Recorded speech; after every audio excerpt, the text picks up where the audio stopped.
Welcome back, everyone. Thank you. We are now on to the community. Oh, I understand that are the civil defence people here? No, you sent them away.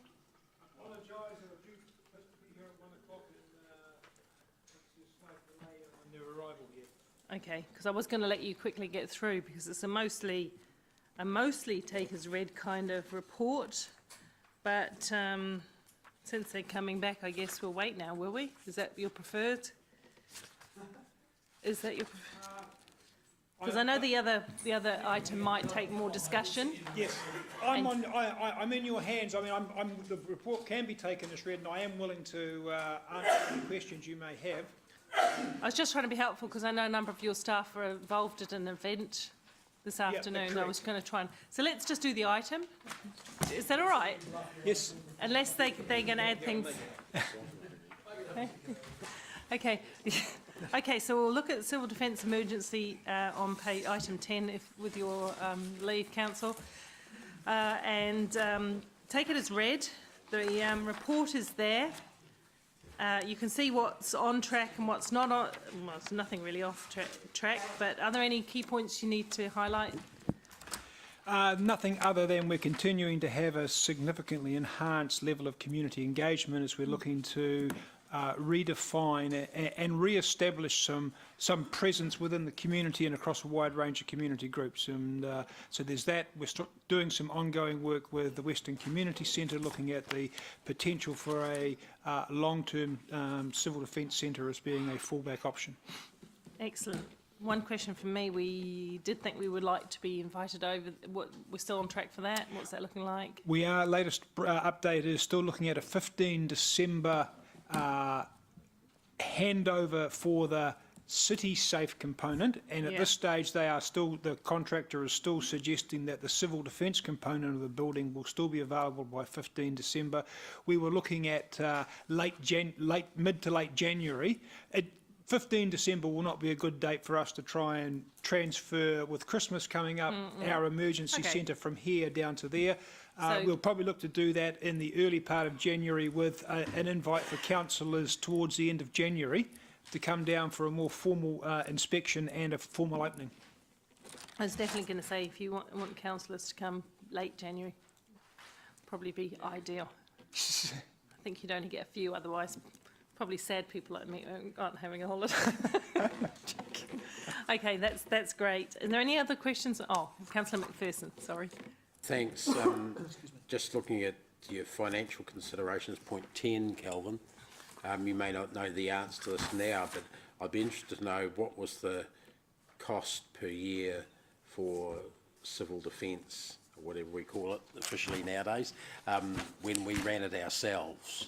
I know we're in this sort of transition. What was the annual cost? Yeah, look, I couldn't answer off the top of my head. No. Could you get Blair or someone to flick around that? Thanks. Okay. That's a good point, and we would, want to keep an eye over the financial trends within this arrangement as well going forward. That would be appropriate. Okay, any other questions, councillors? No? Well, we've just finished. We're just about to move. So welcome. Now, we were trying to do the right thing and let you guys get away because you've got an event, so some of your staff have got an event to attend to in the western area. We've taken the report as read. Questions around comparing the previous finances to this new way of working, how that's tracking. Don't think you could answer that off the hoof either, Lee, so that will come back.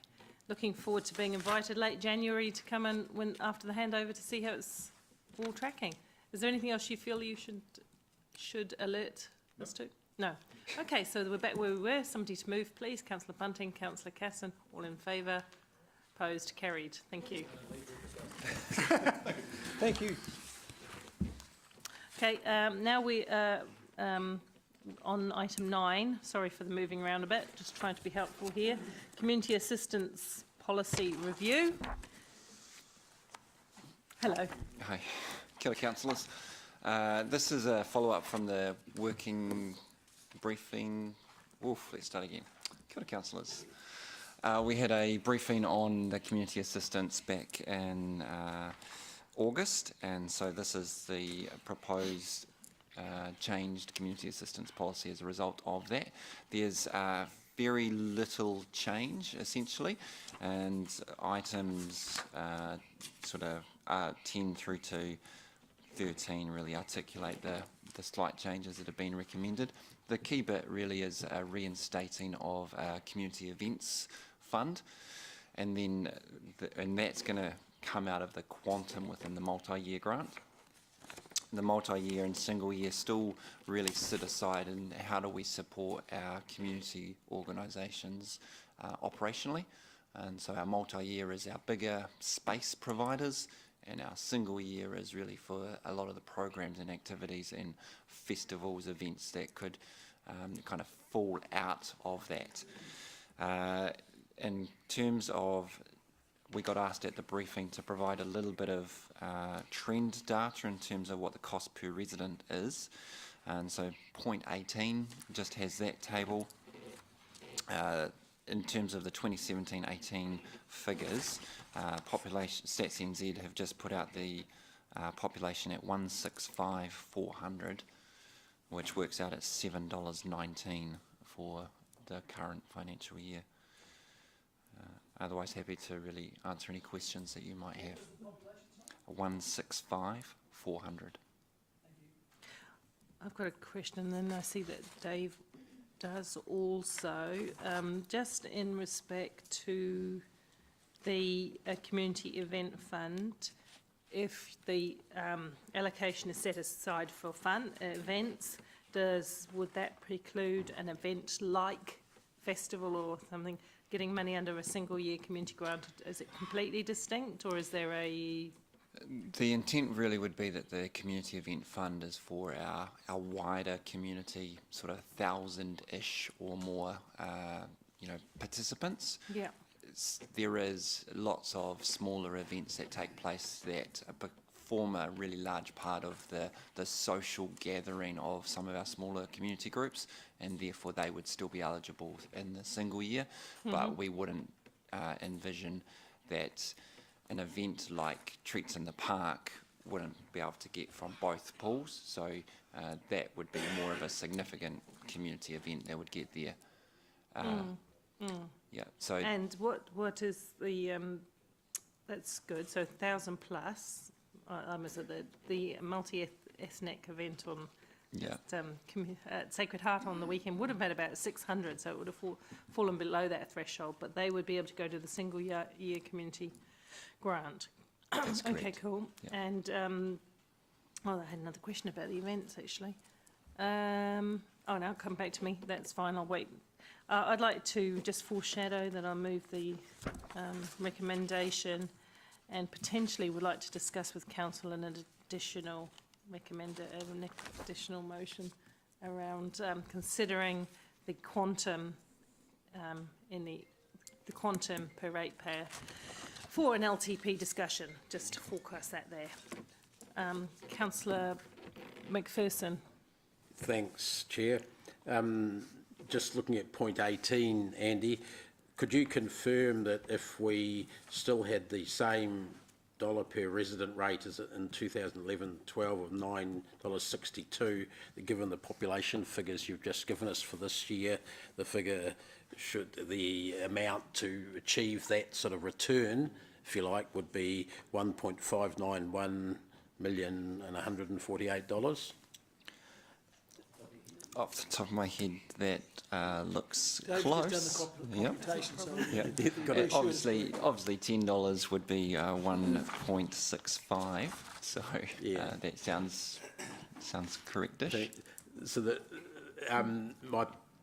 I think the table there illustrates the point that we asked about for trends, steadily dropping every year since the table started. So. Can we go back further? Do we have figures to go? I'm not asking for that now. Yeah. I'm just I think it might show a bigger decline from the early 2000s than that. So I wouldn't mind getting a look at that before the LTP discussions, if that was possible without too much hassle. How far back would you like? So our policy's been in place since 1996, though our record, I don't know if I could fully find everything in terms If of we had, 1996. even if it was at that time, and then these ones would sort of, because the purpose of the council at the time, I believe, was to provide what they thought was a fair degree of support to the community to avoid us having to provide those services ourselves as a council. So I'm sure that our argument's still germane. So if we have that, we can at least have that sort of comparison. And sorry to jump in, because at the workshop we also asked for a per ratepayer, so, because they're the people who are going to bear the cost directly, even though the benefit accrues to residents, just to know. You don't mind me jumping in there, Dave? It's a matter of dividing about 59,500 or something into that to get the other figure. But they can do that for us. Yep.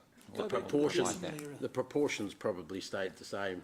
Exactly. You want to go back to pound, shillings and pence? So I said, go back to the decimal. 1967 figures then? No, don't worry. So do we have any comparisons with what other councils do in this space? Or is that possible to do an apples with apples comparison? To a degree it is. So we've provided some benchmarking, both at the briefing, there was some of the other metros and some of our local partners. And we also, when the policy was last reviewed, we did a bit of benchmarking as well. So there's that level. Be very difficult to get further back from other councils. Well, at that point in time, remind me, how did we look? Were we in the middle of the pack, at the bottom, top? We generally give out less funds than other metros or other Auckland's. Thank you. Thank you, Sandra. So we're more sensible than most local. So, yeah, I can see we're considerably meaner than the rest of them. More sensible. Thank you. Thank you. We'll get to that in the debate and things. Councillor Bunting. Thank you. Andy, just a couple of questions. I think I remember asking to the implications of outsourcing the actual administration of those, and I didn't see it in the report. Did you have a discussion about that? So we had a further briefing which looked at some of the contracting out. So the model that we have had all the conversations around is sort of a 10 to 15% of the quantum to be allocated.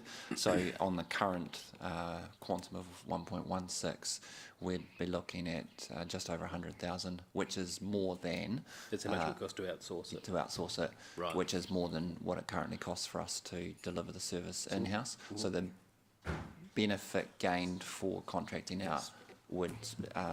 Wouldn't be worth it? no. Okay.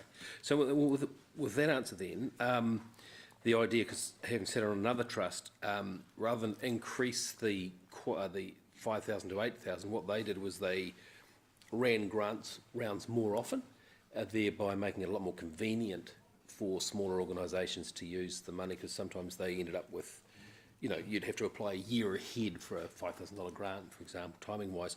Would it be...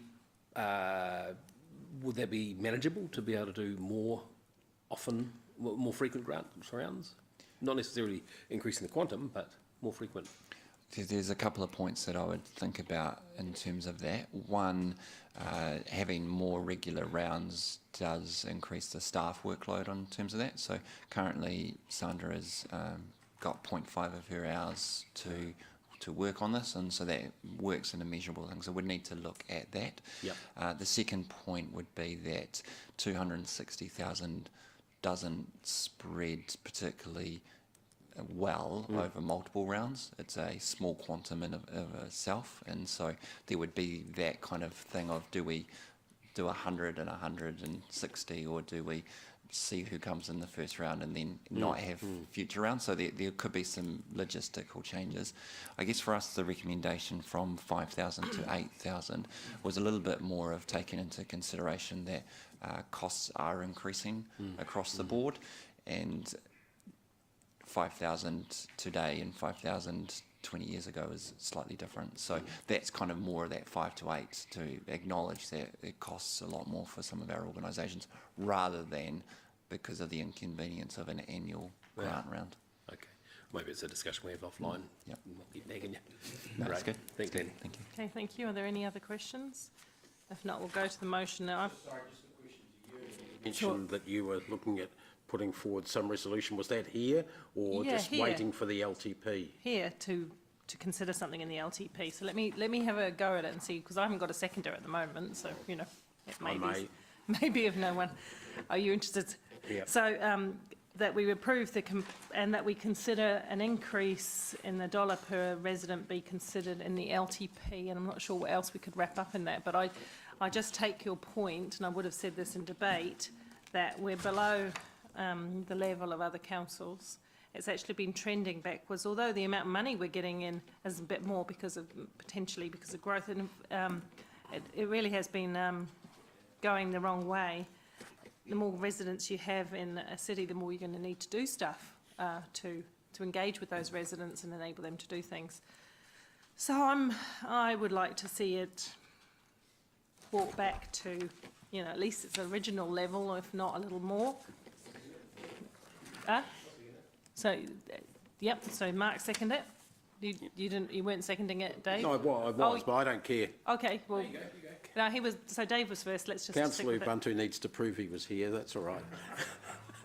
We know he was here. Chair, are you looking at putting a specific figure in? Or are you just I suggesting that it be pushed forward with a view to a possible I'm just increase? wanting to ensure that it gets formally considered as an increase in the LTP. Now, I know we've got to trade things off in the LTP, we all know that, but I'd like some work to be done around that. My assumption is the work would be done with an offering to us for the LTP that was not a decrease in level of service, but a range of options. That's what I'm understanding from. Is that what you would? Our staff would give us a range of options. This is what it'll look like if you go to certain levels, sort of thing. And we'll look at the benchmarking, and if you want to be equivalent to the average across the metro TAs, it will be this amount. If it was, do you want to stay with $9.62 per resident? Those sorts of options. So, and then you can obviously work out the quantum from there. And I've deliberately included the word increase because I'm talking about the amount today versus what was previously had. So I don't, I want it to go up from here, not stay the same. So with that said, and probably I don't even need to debate it now because we've had the conversation. But I will just say a few comments on it, and then we'll get to the rest of the debate. We'll get into debate. That was my primary concern. I thought that chart was pretty telling in the way it was trending the wrong way. I sat through a couple of the funding consideration processes, and the need in our community has not diminished. In fact, it has grown. Our communities are actually a lot of our communities out there are doing things on a shoestring, and they're only often looking for a little bit of help, a little bit of support to work alongside them. And we can't, with the present amount of money, support as many as we would like. And sometimes good projects just don't get it because that year they just don't get it. So they have to then go back to their community and scratch around or downscale their event and those kinds of things. I personally think that community-led events like the one I attended on Saturday night at Sacred Heart are really important for the cultural, social well-being of our city. There were 15 cultures represented in that night. They were engaged, they were happy, they were mixing in a multicultural way, and they were expressing creative and artistic things as well, and it was a very happy event. But it wasn't a one-off event, it's about building that community. So those are exactly the sort of things that I think council should be supporting. We're not putting all the money in by any means, we're supporting it. And if we trend less and less per resident, we certainly won't be able to do any more than what we're doing. And I think we could be doing a bit better. So having said that, that's my discussion on it. I'll take other debate. Councillor Gallagher's next. So I obviously support in principle, and I hope that can be achieved, but I suspect when you get into the serious LTP budget decisions, it will be equivalent of a jolly night before, and you'll be coming to this decision on the morning after, and you will be down to earth with a massive thud, because this debate should not lead to unrealised expectations. It's going to be hard just to keep this. I will be fighting to keep this what we've got. I will be fighting to keep what we've got, but I don't think anyone around this table should be any illusion that this period that we're about to enter into in terms of the challenges of a growing city is going to be something of a shocker for us, and I think we've got some real tough decisions ahead. I think it does also highlight that if the new government believes, which I'm sure they do, that we should be about well-being, about the well-beings, and I'm looking forward to that coming back into the local government election. And as I recall, I correctly predicted at one of these meetings, or a workshop, that the rules are changing, and they are. But I do think we need to pick up the Honourable Phil Goff's, Mayor of Auckland's narrative, where we should be going for the GST on the rates. We should be looking. There's going to be a review, a post-Shand review of finance. The new government has indicated that I understand it's going to be looking at the way in which we finance. So I think we also have to be doing a significant narrative with the central government that if we want to be across all of our well-beings, we've got to grow our ability for revenue, and of course that means revenue sharing, but it just means that some of Hamilton taxation through the GST, for example, is directed directly back into Hamilton. Also, that's the way in which we can pick up visitors, and dare I say our visitors from Tamahiri, even in terms of the goods and services they buy through the GST, we get a bit of that back. That would be nice. So I think I'm going to vote for this in principle, absolutely, but I suspect in the next few months we're going to have some really serious chats with our local government colleagues and central government around trying to address the funding mechanisms for a rapidly growing city, which means that we're all going to be really challenged. Thank you. Thank you. Councillor Bunting? Well said, Deputy Mayor. I fully agree with very much everything you said there. Like they say that you make a living by what you get, but you make a life by what you give. And we are, as Councillor McPherson alluded to there, perhaps punching below our weight when it comes to the major metros around the place, and I'll be looking forward to that data coming in.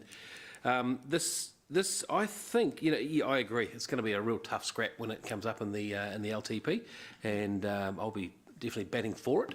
And the question is going to be, do I bet for that ahead of growth, ahead of a zoo, ahead of everything? And it's one of those projects again. But this is a very important project, having sat in the philanthropic sector for the last many, many years. I can see what good even $5,000 can do for a small organisation, because it gives you more than just money. It gives you confidence from your city. I also think it wouldn't be a particularly unpopular move if we did take it to the community and as a rate or whatever it was, and we said here's a collective targeted rate or whatever it was. I don't think you'd get too much argument, having been through a few of these elections around the issue of community grants. So, yep, I'll be supporting it. Under no illusion it's going to be a tough scrap. I really like what the Deputy Mayor was saying about perhaps we ought to be looking at central government to help us out in this area as well. So there's more than one way of skinning a cat, and they'll be there happy to help skin it. Ooh, sorry. Nice metaphor. Sorry about mentioning cats. Councillor Taylor.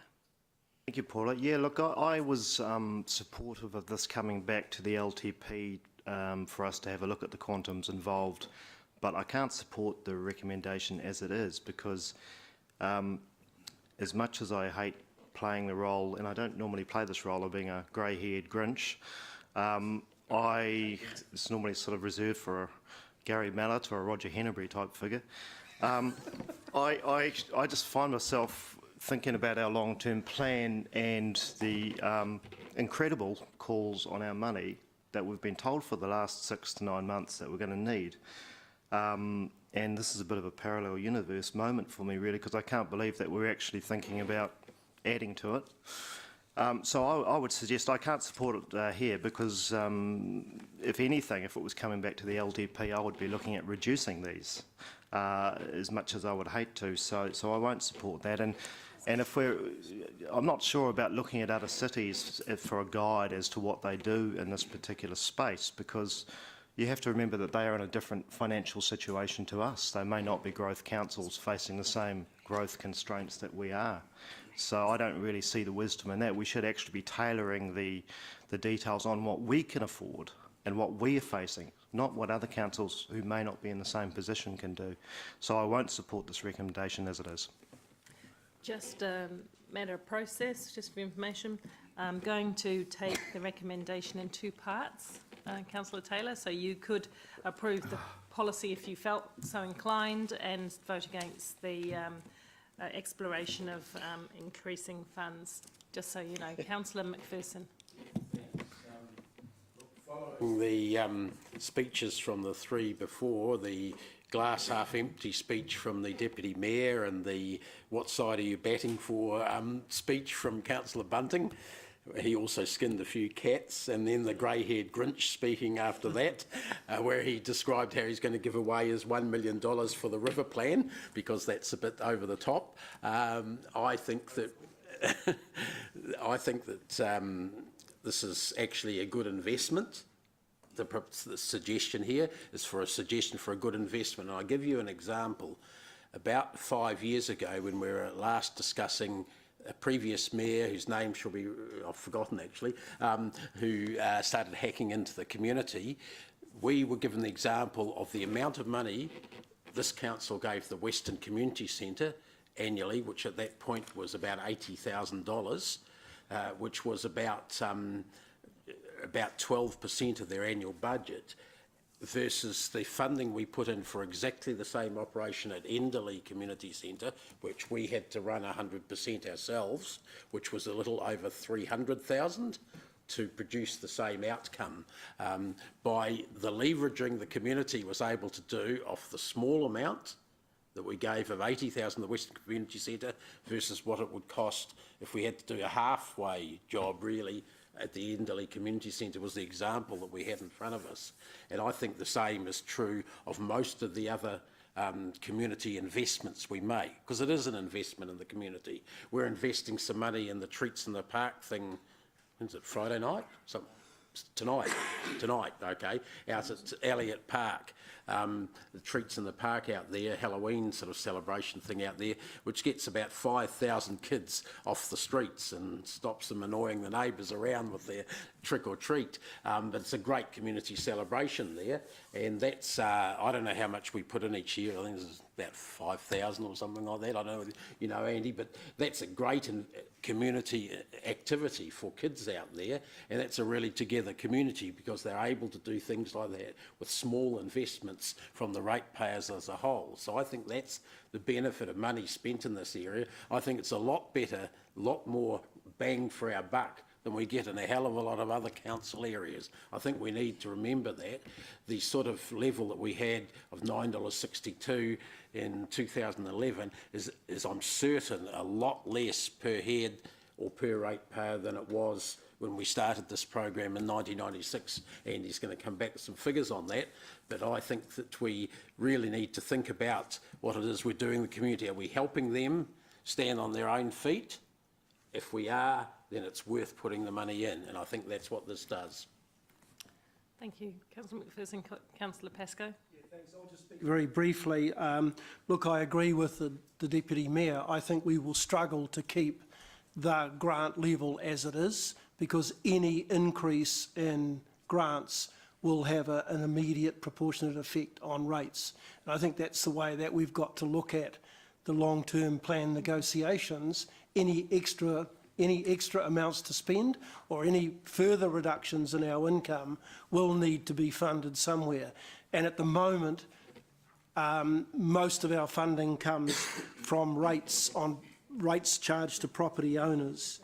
It is, and I agree again with the Deputy Mayor, time to rethink where we receive our revenue from. And there was a particularly good report which the last government ignored from local government in 2014, an 80-page report looking at the future sustainability of rates and what alternative streams of income could be available for local government. And I think it's an opportune time now that we've got a new government in there to ask Local Government Association to bring that report back, see if it needs any tweaking, but present that to the new government as a way of perhaps potentially finding revenue from GST and also from a petrol tax levy and so forth, which they've already indicated they have got sympathy for in the Auckland scenario.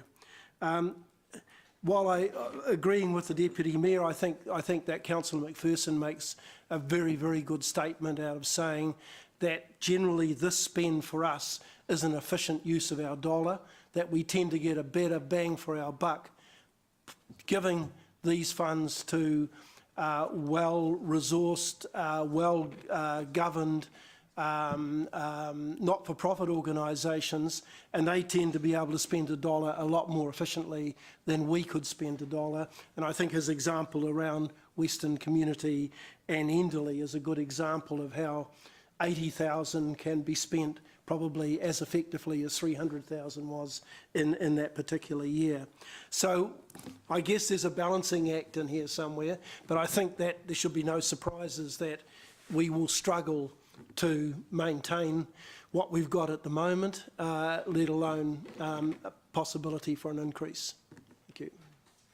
Thank you. Good debate, Council. I'm going to put A first, which is just around the policy. So we will vote on the policy first if you go to voting.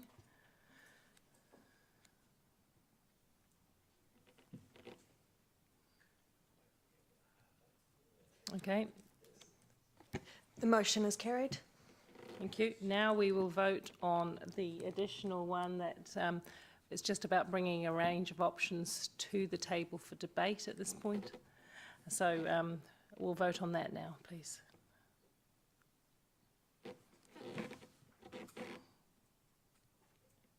The motion is carried, 6 for, 2 against. Thank you very much, Council. We'll now get someone to move that we move into public excluded. Councillor Bunting, Councillor Casson, all in favour say aye. And we'll just wait for the mass audience to vacate and